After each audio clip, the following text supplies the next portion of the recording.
രാഹുൽ മാങ്കുട്ടത്തിനെതിരായ പ്രതിഷേധമാണത്. ബാരിക്കേഡുകൾ മറിച്ചിടാനുള്ള ശ്രമം നടത്തുന്നു. പോലീസ് ജലപീരങ്കി പ്രയോഗിക്കുകയും ചെയ്തിട്ടുണ്ട്. തിരുവനന്തപുരത്ത് നിന്നാണ് ഇപ്പോൾ രാഹുൽ മാങ്കുട്ടത്തിനും ഷാഫിക്കും എതിരായ അല്ലെങ്കിൽ അവരുടെ മുഖംമൂടിയൊക്കെ ധരിച്ച് അണിനിരന്നുകൊണ്ടാണ് ഈ പ്രതിഷേധം സംഘടിപ്പിക്കുന്നത്. പോലീസ് ജലപീരങ്കി പ്രയോഗിച്ചു. ബാരിക്കേഡ് മറിച്ചിടാനുള്ള ശ്രമമാണ് ഇപ്പോൾ പ്രവർത്തകർ നടത്തുന്നത്.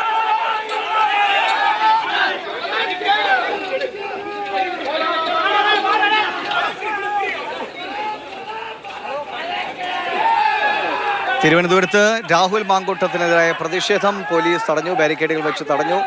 ബാരിക്കേഡ് മറിച്ചിടാനുള്ള ശ്രമം പ്രവർത്തകർ നടത്തുന്നു. പോലീസ് ജലപീരങ്കി പ്രയോഗിച്ചു.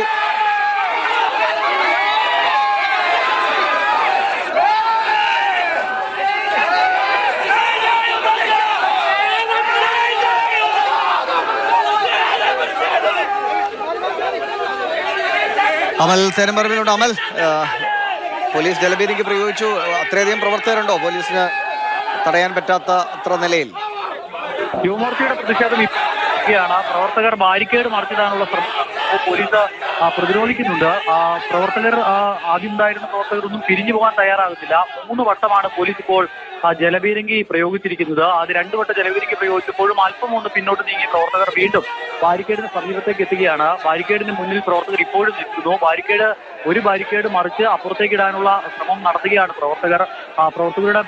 പ്രവർത്തകരെ നിയന്ത്രിക്കാൻ പരുവത്തിനുള്ള പോലീസ് സംവിധാനം കഴിഞ്ഞ കുറെ ദിവസങ്ങളായി രാഹുലിനെതിരായ വിഷയം ഉയർന്നു വന്നപ്പോൾ മുതൽ സെക്രട്ടേറിയറ്റിനും പരിസരത്തും ക്രമീകരിച്ചിട്ടുണ്ട്. ഇപ്പോൾ എന്തായാലും അത്രയധികം പ്രവർത്തകർ ഇല്ല. പോലീസിന് നിയന്ത്രിക്കാൻ കഴിയുന്ന പ്രവർത്തകരേ ഉള്ളൂ. പക്ഷേ പ്രവർത്തകർ പ്രകോപിതരാണ്. പ്രവർത്തകർ തിരിഞ്ഞു പോകാൻ തയ്യാറാകുന്നില്ല. ബാരിക്കേഡിന് മുന്നിൽ നിന്ന് ഇപ്പോഴും മുദ്രാവാക്യം വിളി തുടരുകയാണ്. ബാരിക്കേഡ് മറിച്ചിടാനുള്ള ശ്രമവും തുടരുന്നു. ജലപീരങ്കി പ്രയോഗം 3 വട്ടം കഴിഞ്ഞു.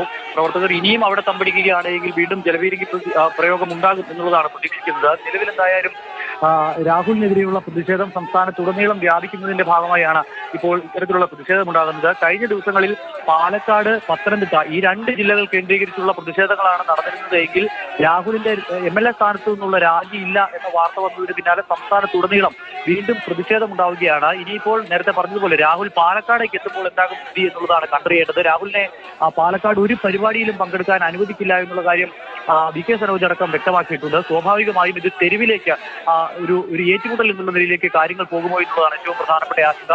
ഇപ്പോഴെന്തായാലും ഇന്നത്തെ പ്രതിഷേധങ്ങൾക്കെല്ലാം കാരണം രാഹുലിന്റെ MLA സ്ഥാനത്തു നിന്നുള്ള രാജിയില്ല എന്നുള്ള KPCC അധ്യക്ഷന്റെ പ്രഖ്യാപനമാണ്. അടിയന്തരമായി തന്നെ ജനപ്രതിനിധി എന്നുള്ള നിലയിൽ രാജിവെക്കണം എന്നുള്ളതാണ് യുവമോർച്ചയും DYFIയും അതോടൊപ്പം തന്നെ മറ്റ് സംഘടനകളും എല്ലാം ആവശ്യപ്പെടുന്നത്. പ്രവർത്തകർ ഇപ്പോൾ യുവമോർച്ച പ്രവർത്തകർ ഇപ്പോൾ സെക്രട്ടേറിയറ്റിന് മുന്നിൽ ബാരിക്കേഡിന് മുന്നിൽ കുത്തിയിരുന്ന് പ്രതിഷേധിക്കും.